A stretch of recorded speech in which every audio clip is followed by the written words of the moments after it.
La última ocasión estuvimos viendo con nuestro hermano Oscar cómo el Señor Jesús, el Hijo de Dios, asumió de muy buena voluntad este oficio de mediador. Y ahora particularmente vamos a ver el cumplimiento victorioso del mediador. Y hermanos, gracias a Dios que tocaron algunos temas el hermano Frank referente a lo que vamos a estar viendo en esta tarde, para que pueda estar un poquito más robusto, ¿no? Ya con la meditación y con una pequeña parte también de la predicación, hermanos. Entonces vamos a comenzar. Dice esta parte de la confesión, hermanos: el Señor Jesús, por su perfecta obediencia y el sacrificio de sí mismo que ofreció a Dios una sola vez a través del Espíritu Eterno, ha satisfecho plenamente la justicia de Dios. Ha conseguido la reconciliación y ha comprado una herencia eterna en el reino de los cielos para todos aquellos que el Padre le ha dado. Entonces, hay básicamente 3 puntos que vamos a tocar en esta tarde, hermanos. Uno es la satisfacción plena de la justicia de Dios, que inclusive ahí están en sus hojitas. Otra es los beneficios que ha conseguido nuestro Señor Jesucristo al satisfacer la justicia de Dios, que básicamente son 2 beneficios. Y el último punto habla acerca de quiénes son los receptores de estos beneficios o de esta bendición, de cada una de estas bendiciones que el Hijo de Dios ha adquirido, para quiénes son, ¿no? Un arminiano podría decir que es una expiación universal, que está abierta para todos, pero no es lo que nosotros confesamos. De hecho, al final dice: para los que el Padre le ha dado al Hijo. Así que nosotros creemos en una expiación limitada, que Cristo vino a rescatar, Cristo vino a redimir un número limitado de personas, y que esas personas son conocidas por Él, ¿vale? Son conocidas por el Padre, son conocidas por el Hijo y también por el Espíritu Santo, porque Él mismo les ha dado vida. Bueno, entonces esos son los 3 aspectos principales que vamos a estar cubriendo en esta tarde. Y entonces lo primero que se destaca aquí es cómo Cristo ha conseguido lo que Adán no pudo hacer. Lo que él no pudo realizar, Cristo sí lo ha conseguido.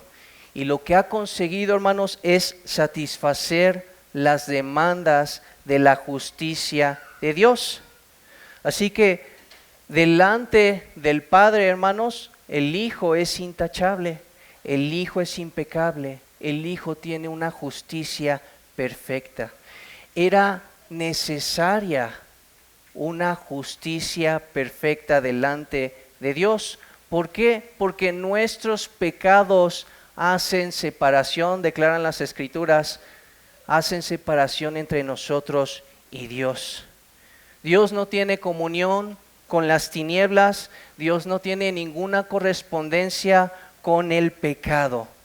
De tal manera que entonces, para poder nosotros tener reconciliación entre nosotros y Dios, era necesaria una justicia perfecta delante de Dios. Solamente un hombre perfecto, solamente un hombre justo y perfecto puede estar delante de la majestad divina. Solamente un hombre justo, perfectamente justo, puede gozar de estar delante de la presencia de Dios. Como dice el Salmo, hermanos, Salmo 24 del 3 al 5, ¿quién subirá al monte de Jehová? ¿Y quién estará en su lugar santo? Y entonces nos responde las Escrituras: el limpio de manos, el puro de corazón, el que no ha elevado su alma a cosas vanas ni jurado con engaños. Él recibirá la bendición de Jehová y justicia del Dios de salvación. Así que Cristo, hermanos, es este hombre. Como dijo nuestro hermano Frank, por eso es el más hermoso de todos los hombres, porque Él tiene esta justicia perfecta que nadie tiene sino Él, hermanos. Y solamente por eso es que no solamente puede heredar entonces el reino de los cielos para sí mismo, sino para que todos aquellos que Él representa, para todo su pueblo. ¿Sí? Entonces, ¿cómo es? Dice la primera pregunta, ¿cómo es que Jesucristo como mediador ha satisfecho la justicia de Dios? Y nos responde entonces la confesión, hermanos, por medio de su perfecta obediencia y por medio de su sacrificio. Básicamente es lo que nos está diciendo aquí la confesión.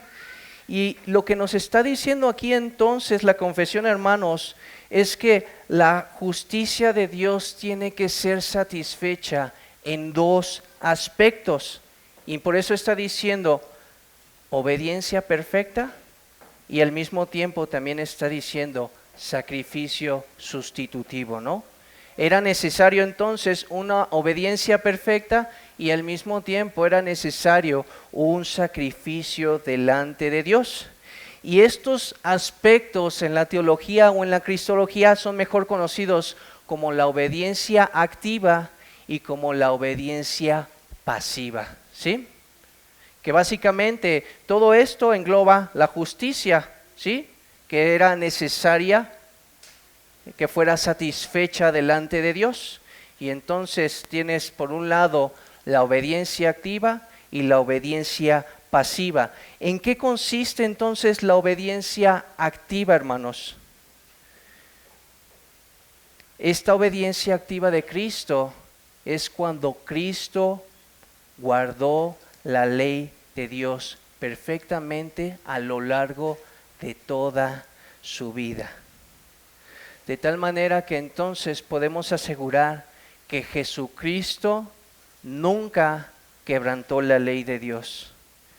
De esta manera, hermanos, Jesucristo demostró amar a Dios con todo su corazón, con toda su mente, con todas sus fuerzas. Por eso el Señor Jesucristo dijo, esa es la voluntad de mi Padre, ¿sí? Que cumpla con todo lo que que cumpla con toda la voluntad de mi Padre. Dice Juan 4:34, mi comida es que haga la voluntad del que me envió y que acabe su obra.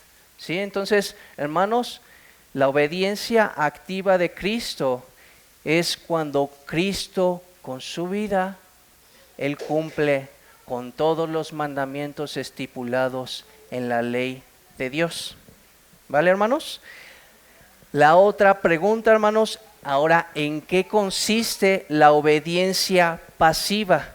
Y la obediencia pasiva consiste en recibir el castigo que los pecadores merecían por haber quebrantado la ley de Dios. Así que, aunque Él nunca pecó, Jesucristo recibe sobre sí la condena, la maldición. Por eso las Escrituras dicen que Él fue abandonado por Dios. Por eso dicen las Escrituras que Él fue aplastado y molido por nuestras transgresiones. Por eso dice en 2 Corintios 5:21, al que no conoció pecado, por nosotros lo hizo pecado, para que nosotros fuésemos justicia de Dios en Él. Y quiero ponerlos a pensar un poquito, y por eso puse la siguiente pregunta. ¿Por qué es necesaria esta obediencia doble? ¿Por qué creen que es necesaria esta obediencia doble, tanto la obediencia activa como la obediencia pasiva de Cristo? ¿Qué pasa si solamente tenemos, por ejemplo, la obediencia activa de Cristo? Es decir, que Él haya cumplido con todos los mandamientos conforme a lo que establece la ley de Dios, pero que no haya habido un sacrificio, es decir, una obediencia pasiva. ¿O qué hubiera pasado al revés? ¿Por qué no entonces Cristo solamente vino en forma humana a una edad adulta y se entregó en aquella cruz solamente, y entonces entregando una obediencia pasiva? ¿Alguien tiene alguna idea?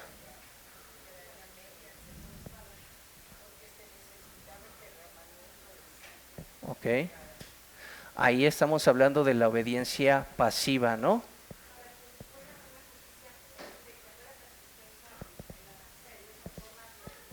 Ajá.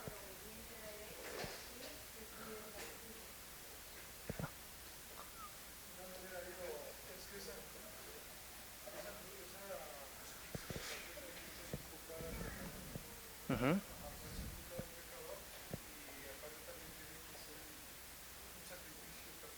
Claro. Ok, pensemos entonces en esto, que el Hijo de Dios solamente tuviera la obediencia activa. ¿Qué va a pasar entonces con todas nuestras deudas? ¿Sí me explico? ¿Sí lo ven? Entonces, era necesaria, por ejemplo, como dijo la hermana Luisa, derramamiento de sangre. Pero no solamente era necesario el derramamiento de sangre, porque nos vamos ahora al otro lado. ¿Qué tal que entonces Cristo viene solamente como un hombre adulto y se ofrece por nosotros en la cruz? Nosotros simplemente seríamos indultados, pero no tendríamos la justicia activa de Cristo. ¿No seríamos justos delante de Dios? ¿Seríamos si acaso inocentes, pero nos faltaría la justicia activa, la obediencia activa de Cristo, como lo comentó el hermano Oscar, para que fuera imputado a nosotros y fuéramos declarados justos entonces delante de Dios? Porque si no, nunca entonces seríamos tampoco declarados justos entonces delante de Dios. Y entonces, imagínense, quedamos nada más tablas delante de Dios, pero en cualquier momento llegaríamos a pecar y entonces eso no sería suficiente. Entonces, era necesario que el Hijo de Dios, como nuestro mediador, tuviera una obediencia perfecta, cumpliendo toda la ley de Dios, pero también era necesario que este hombre justo se entregara por nuestros pecados, como nuestra propiciación, para que entonces quedara saldada la cuenta entre nosotros y Dios, y entonces, ahora sí, que nosotros estemos bien delante de nuestro Señor. ¿Ok? ¿Sí quedó claro? ¿Sí?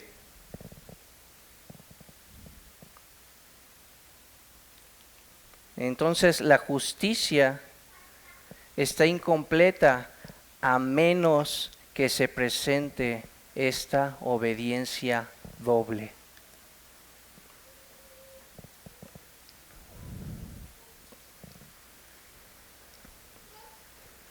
Ahora vamos a hablar acerca de los beneficios, hermanos, los beneficios que Cristo ha conseguido. Y para eso tenemos la siguiente pregunta. La siguiente pregunta nos dice, ¿qué ha conseguido Jesucristo al satisfacer la justicia de Dios? Y entonces tenemos dos cosas que el Señor ha conseguido. Y es, punto número 1, la reconciliación. Y punto número 2, una herencia eterna en el reino de los cielos. ¿Ok? ¿Sí? ¿Qué ha conseguido? La reconciliación entre nosotros y Dios y una herencia eterna en el reino de los cielos. Entonces, aquí debemos de asumir, hermanos, que por naturaleza Dios está airado contra los pecadores. Contra nosotros, naturalmente, nosotros delante de Dios, todos somos impíos, todos somos injustos. Como dice la Escritura, no hay justo ni aún uno. Y entonces, naturalmente, todos estamos bajo la condenación de Dios. Y no hay paz, naturalmente, entre nosotros y Dios. Y por lo tanto, no hay tampoco No, nada de hablar que paz, nada de hablar de perdón, sino solamente una condenación eterna. ¿Sí? Por eso dice el Salmo 7:11, Dios es juez justo y Dios está airado contra el impío todos los días. Y como dijo también nuestro hermano Víctor nos estaba comentando el domingo pasado que estábamos sin Cristo, estábamos separados de Dios, sin ninguna clase de esperanza y éramos ajenos a esa ciudadanía del cual estaba hablando nuestro hermano Frank. Nacimos naturalmente bajo la ira de Dios. Como dice también la porción de Efesios, éramos hijos de ira lo mismo que todos los demás, por causa del primer pecado de Adán. ¿Sí, hermanos? O sea, naturalmente la humanidad nace bajo condenación por causa de un pacto, el pacto de Adán, que ya ha sido violado. Entonces, cualquier ser humano que pise la tierra y que nazca está bajo condenación por causa del primer pecado de Adán. Y lo único que nosotros tenemos entonces una herencia, no en el reino de los cielos, sino que tenemos una herencia de condenación eterna, apartados de Dios, apartados de la gracia y del favor del Señor. Por naturaleza somos enemigos de Dios, ¿sí? Pero ahora, por medio de Cristo, que es nuestro mediador, Él es nuestra justicia, como lo declaran las Escrituras. Él ahora es nuestra paz. Él ha conseguido por su vida y por su muerte una nueva relación entre nosotros y Dios. Y esa relación es una relación de amistad. Ahora nosotros formamos también parte de la familia de Dios. Por eso declaran las Escrituras en Romanos 5:1, justificados pues por la fe tenemos paz para con Dios por medio de nuestro Señor Jesucristo. Sí, hermanos, entonces, para que exista una reconciliación, era necesaria una enemistad. Nosotros naturalmente, todos tenemos un tipo de relación con Dios, ya sea una relación de amistad o de enemistad, ¿sí? Ya sea que estemos en oposición o ya sea que estemos reconciliados con Dios, ¿sí? Pero en Cristo, una de las cosas que Cristo ha conseguido entonces es esa reconciliación, que ya no estemos más enemistados con el Señor, sino que por medio de su vida, por medio de su sangre, Él nos garantiza que tenemos paz para con Dios por medio de Él, que es el mediador, que hace la paz con Dios. Y es una paz, no es una paz temporal, hermanos, es una paz, como dice también en Filipenses, una paz que sobrepasa todo entendimiento. Es una paz que el día de mañana va a seguir. Es una paz que por toda la eternidad va a estar con nosotros. Porque estaremos reconciliados y estaremos en comunión con Dios. Porque Cristo lo ha conseguido al satisfacer las demandas de la justicia de Dios. Sí, hermanos, no hay nada que le falte a esa justicia y por lo tanto nunca cesará esa reconciliación. Nunca cesará esa paz.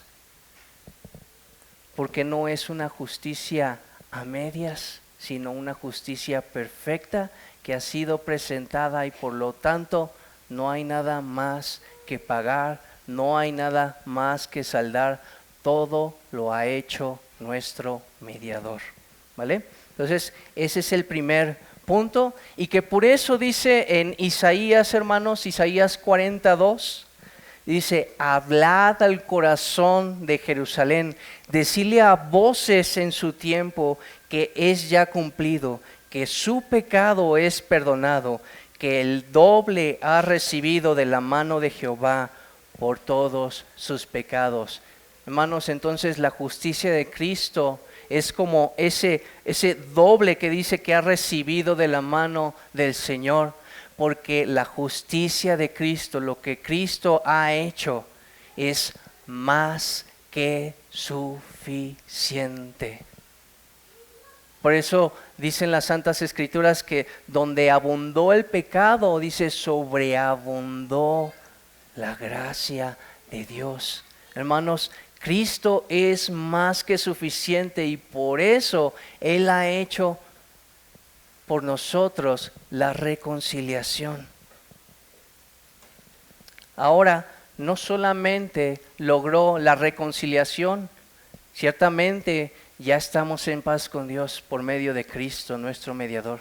Ciertamente hemos sido perdonados, pero ¿en qué consiste ahora la herencia eterna? Si solamente dijéramos que hemos sido reconciliados, seríamos como aquel Barrabás que fue soltado en el tiempo en que Cristo fue crucificado, que lo soltaron y lo declaran, le indultan de todos sus pecados, pero básicamente le dicen, vete de mi vista, lárgate y ya. Pero no es lo que hemos nosotros, lo que Cristo ha conseguido para nosotros, porque por eso dice en esa oración sacerdotal en Juan 17:24, Padre, aquellos que me has dado, quiero que donde yo estoy, también ellos estén conmigo, para que vean mi gloria que me has dado, porque me has amado desde antes de la fundación del mundo. ¿Sí, hermanos? Entonces, ahí está pidiendo por su iglesia, ahí está pidiendo por su pueblo. Le dice, Padre, yo quiero que mi amada esposa esté donde quiera que yo estoy, para que pueda contemplar mi gloria, para que pueda contemplar mi hermosura. Y ese es nuestro gozo, hermanos, que no solamente nos ha reconciliado, sino nos ha reconciliado y ha quitado de en medio la barrera de nuestros pecados para estar para siempre con Él. Así que el Señor ha conseguido a muy alto costo, hermanos, una ciudadanía para nosotros en el reino de los cielos. Y entonces, como ciudadanos, gozamos de todos estos beneficios, hermanos. Tenemos un nombre nuevo.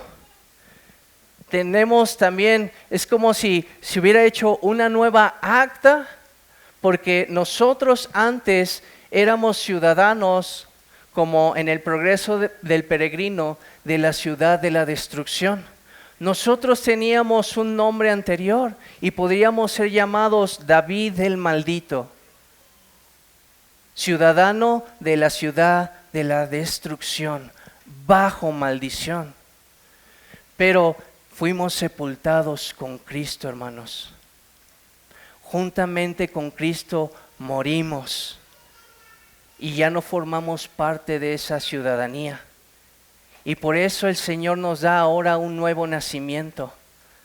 Y ahora en nuestras actas puede llamarse ahora un nuevo nombre, David el justo. No por mis obras, sino por el mediador.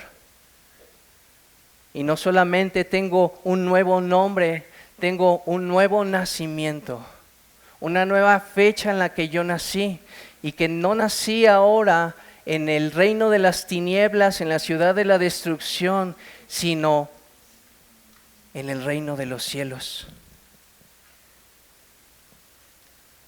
Y por lo tanto, se me ha dado una nueva naturaleza, que si antes teníamos solamente una naturaleza terrenal, ahora se nos ha concedido una nueva naturaleza, una naturaleza celestial. Que por esa razón podemos contemplar y podemos entrar en ese reino de los cielos. Podemos disfrutar entonces de esa nueva creación que el Señor nos promete, que ya ha sido inaugurado como nos ha dicho nuestro hermano Frank, que ya estamos en esta nueva creación donde finalmente nosotros somos esas luminarias, partes de esa nueva creación, y que un día hemos de contemplar la belleza de esa nueva creación, en esos cielos nuevos y en esa tierra nueva, para gozarnos con nuestro Dios para siempre, hermanos. Esa es nuestra herencia eterna. Por eso dice Colosenses 1:13, el cual nos ha librado de la potestad de las tinieblas y nos ha trasladado al reino de su amado Hijo. O también cuando está diciendo Pablo, cuando está hablando de su conversión, cuando les está diciendo que les va a hablar para también que se conviertan de la potestad de las tinieblas a Dios. Es lo que el Señor ha hecho. Nos ha trasladado de ese reino de maldición a su reino de luz admirable. Y por eso, hermanos, también podemos saborear de una mejor manera el Salmo 87, que es muy pequeño, pero habiendo hablado entonces de la ciudadanía que ahora tenemos por causa de nuestro mediador Jesucristo, podemos verlo con otros ojos. Vamos a leerlo juntos. Salmo 87. Solamente son 7 versículos. Dice, su cimiento está en el monte santo. Ama Jehová las puertas de Sión, más que todas las moradas de Jacob. Cosas gloriosas se han dicho de ti, ciudad de Dios, Selah. Yo me acordaré de Rahab y de Babilonia, entre las que me conocen. He aquí Filistea y Tiro con Etiopía. Este nació allí. Y de Sión se dirá, este y aquel han nacido en ella, y el Altísimo mismo la establecerá. Jehová contará al inscribir a los pueblos, este nació allí, Selah. Y cantores y tañedores en ella dirán, todas mis fuentes están en ti. Amados hermanos, eso lo ha logrado Cristo. Ya tenemos esa ciudadanía, porque ya tenemos esa nueva naturaleza. Por eso las Escrituras nos dicen, si alguno está en Cristo, nueva criatura es. Y aquí las cosas viejas pasaron, aquí todas son hechas nuevas. Y han sido hechas nuevas, entonces somos ciudadanos del reino de Dios para poder contemplarle a Cristo, para poder mirar a nuestro Salvador, hermanos, para poder disfrutar de Él por siempre, para poder disfrutar de todas esas recompensas, amados hermanos.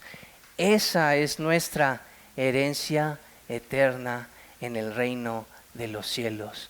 No solamente ha conseguido nuestro perdón, ciertamente lo ha conseguido y ya no somos más delante de Él sus enemigos, pero somos además sus hijos amados, adoptados en Cristo Jesús, para que podamos entrar en su reino y podamos gozar de Él por siempre. ¿Ok, hermanos? Y el último punto, hermanos, los receptores de estos beneficios que Cristo ha conseguido. Y para eso tenemos la siguiente pregunta. ¿Para quiénes? ¿Para quiénes ha conseguido Jesucristo estos beneficios? Y entonces la confesión nos responde, para todos aquellos que el Padre le ha dado. ¿Sí? Jesucristo entonces vino a rescatar un número determinado de personas que nosotros no conocemos quiénes son, hermanos, pero que nuestro Señor sí los conoce a cada uno de ellos y los conoce a cada uno de ellos por su nombre. Así como dice que Él conoce a todas las estrellas, toda esa multitud de estrellas por su nombre, y que al mismo tiempo le dice a Abraham que su descendencia sería como esas estrellas, hermanos, pues a cada uno de los que Él vino a salvar, Él los conoce por su nombre, ¿sí? Nosotros no creemos, como dijimos en un principio, que Él vino para que entonces fuera universal, pero al mismo tiempo que no viniera a morir específicamente por ninguno, porque esa es la conclusión del arminianismo. Que a lo mejor dicen ellos, en su presencia, Él miró para ver quién habría de creer y por eso Él lo estableció. No, porque no es por causa de nosotros, sino es por causa de Dios. Y es por causa de su favor inmerecido, de su buena voluntad. Hermanos, así como dice en Romanos 9 que Él amó a Jacob y Él aborreció a Saúl, así también a nosotros, desde antes de la fundación del mundo, Él nos amó.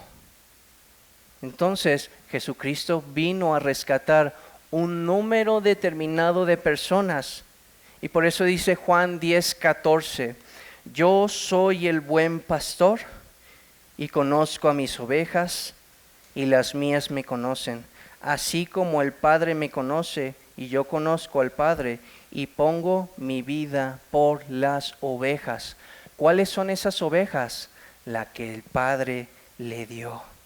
Como dice también en Isaías 8:18, he aquí, y que utiliza el autor de la carta a los hebreos, hermanos, he aquí yo y los hijos que me dio Jehová. Somos por señales y presagio en Israel. ¿Sí, hermanos?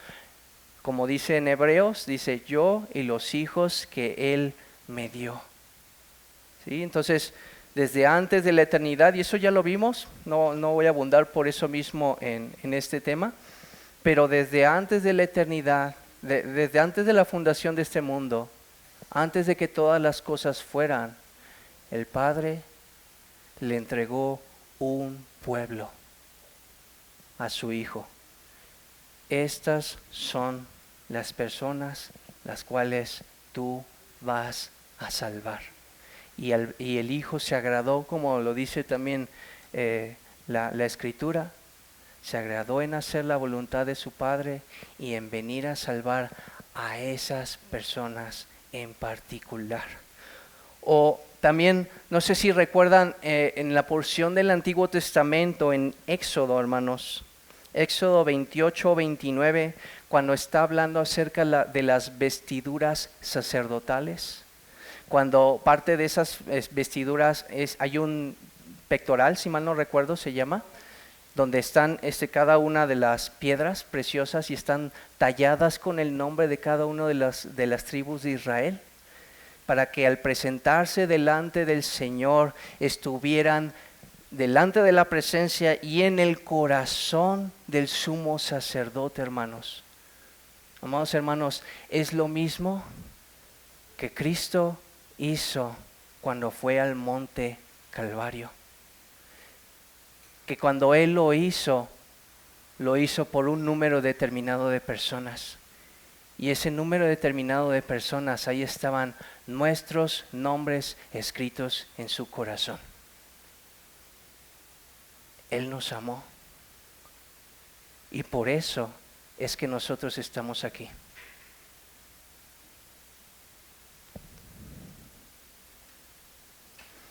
Es entonces esto, hermanos, un fortísimo consuelo, que somos conocidos por Dios y que somos amados por Dios.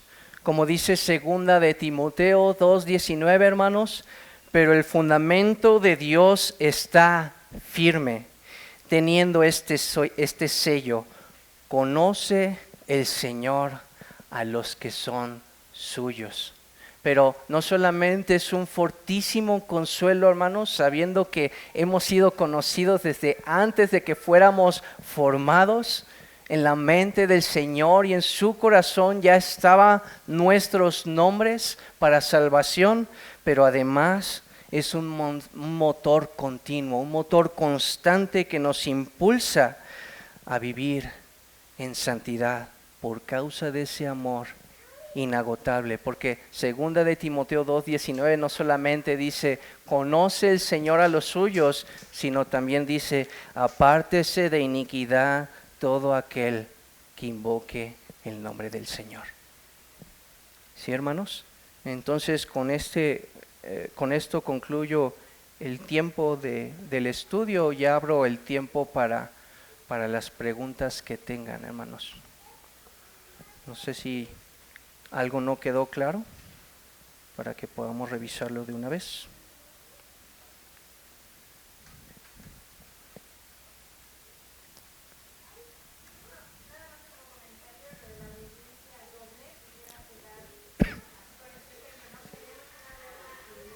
Uh-huh.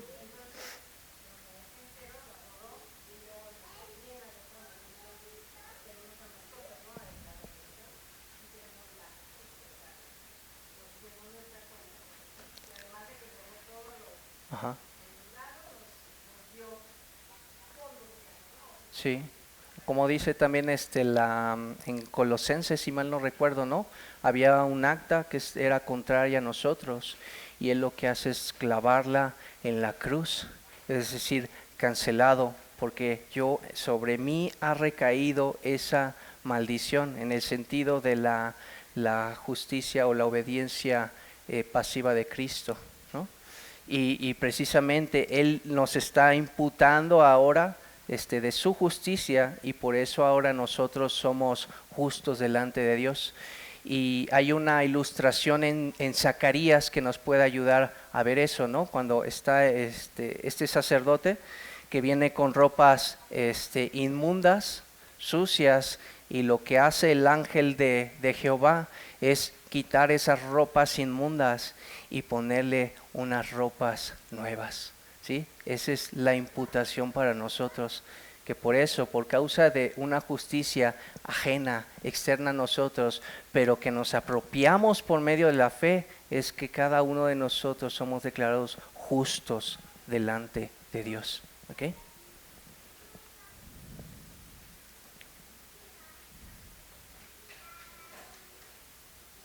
No sé si hay algún otro comentario o alguna pregunta. Si no, pues cerramos con este tiempo, ¿no? Pues vamos a orar entonces para concluir, hermanos. Amado Señor, gracias por este tiempo que tú nos das. Gracias porque podemos reflexionar en lo que Cristo como nuestro mediador ha hecho, que ha satisfecho esta justicia tuya y de manera plena, de manera perfecta, que han sido cancelados todos nuestros pecados cuando hemos creído en Él, en nuestro perfecto mediador, y que hemos sido perdonados y reconciliados, y ahora tenemos tal herencia en el reino de los cielos. Cuánta gracia y cuánto amor inagotable, Señor. Ayúdanos, Señor, para que estos podamos seguir meditando en nuestras mentes y siga limpiando nuestros corazones, y podamos seguir estando asombrados de esta gracia que tú nos has manifestado, Señor. Para que entonces podamos seguir alabando tu nombre, para que nuestra boca también se llene de alegría, de gozo y de adoración. Gracias en el nombre de Jesús. Amén.